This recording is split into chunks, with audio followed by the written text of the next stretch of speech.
acca final poids léger baa ngi noonu waaw waaw Thiat Sane Koupentoum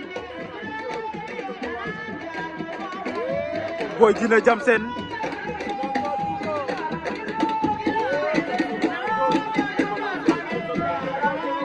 waaw waaw Thiat Sane bu Koupentoum Boy Djiné Jam Sène loolu mooy final poids léger yi ñu tegal leen ci benn nag ak enveloppe bu 40 000 de francs CFA Thiat Sane Koupentoum à gauche Boy Sène à droite Mande Wadiuru ndeysaan di bëggee waa village bi yëpp waa commune bu Ndiébel ñu leen di bëggee di leen ziar ndeysaan Waly Diouf Boy Djiné ñoo ngi lay bëggee di la ziar suñu frère la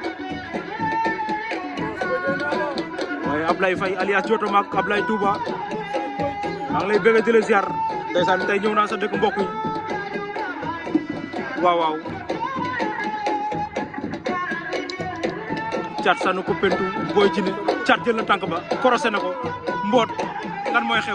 Thiat Sane Boy Djiné sere Thiat Sane Boy Djiné laa ilaaha illallaah xoolal ma arbitre ba xoolal arbitre Thiat Sane Boy Djiné Thiat Sane da koy daanam déet jeexagul de Thiat Sane Boy Djiné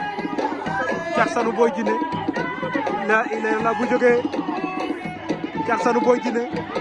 Thiat nag sa ginnaaw nga ba tey ndeysaan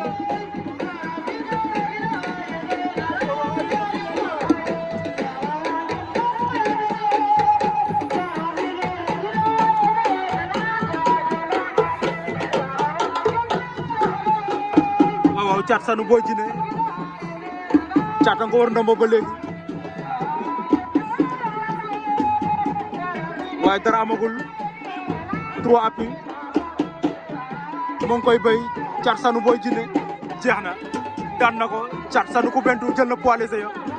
ci kaw Boy Djiné bu Jam Sène waaw waaw Thiat Sane Koupentoum jël na final poids léger ba ci kaw Boy Djiné